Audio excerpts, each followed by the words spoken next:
தற்போது கிடைத்திருக்கும் முக்கிய செய்தியை பார்த்து வருகிறோம். ஜூன் 11ஆம் தேதி முதல் 14ஆம் தேதி வரை தேமுதிக மாவட்ட செயலாளர்களுடன் பிரேமலதா விஜயகாந்த் ஆலோசனை நடத்த இருக்கிறார். இது குறித்த கூடுதல் விவரங்களோடு இணைகிறார் நமது செய்தியாளர் லிபிகா. லிபிகா, விவரங்கள்.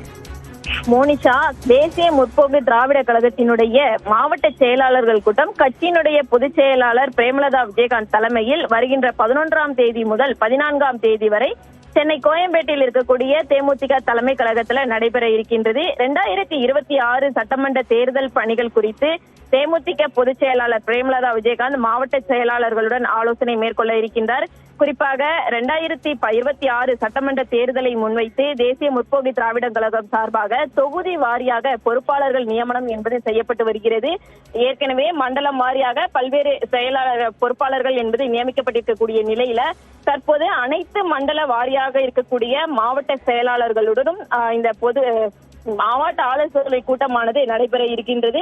11ஆம் தேதி முதல் 14ஆம் தேதி வரை 4 நாட்கள் நடைபெற இருக்கக்கூடியதில் காலை பிற்பகல் என 2 நேரையாகவே இந்த ஆலோசனை கூட்டம் என்பது நடைபெற இருக்கின்றது. தொடர்ச்சியாக இந்த ஆலோசனை கூட்டத்தை பொறுத்தவரை 2026 சட்டமன்ற தேர்தலில் பொறுப்பாளர்கள் செய்ய வேண்டிய பணிகள் குறித்து ஆலோசிக்க இருக்கப்பட இருக்கிறது. குறிப்பாக தேமுதிகவில் புதிய உறுப்பினர் சேர்க்கை, கிளை கழகம் அமைப்பது, சட்டமன்ற தொகுதிகளில் பூத் கமிட்டி அமைப்பது, சட்டமன்ற தொகுதிக்குட்பட்ட ஒன்றியம், நகரம், வார்டு, பகுதி உள்ளிட்டவற்றில் பூத் முகவர்கள் அமைப்பது உள்ளிட்ட பல்வேறு ஆலோசனைகள் வழங்க இருக்கிறார்கள். இந்த ஆலோசனை கூட்டத்தில் தேமுதிகவினுடைய அவைத்தலைவர் இளங்கோவன், அதே போன்று பொருளாளர் LK சுதீஷ், தலைமை நிலைய செயலாளர் பார்த்தசாரதி உள்ளிட்ட கட்சியில் இருக்கக்கூடிய முக்கிய பொறுப்புகளில் இருக்கக்கூடிய அனைத்து பொறுப்பாளர்களும் கலந்து கொள்ள இருக்கின்றார்கள்.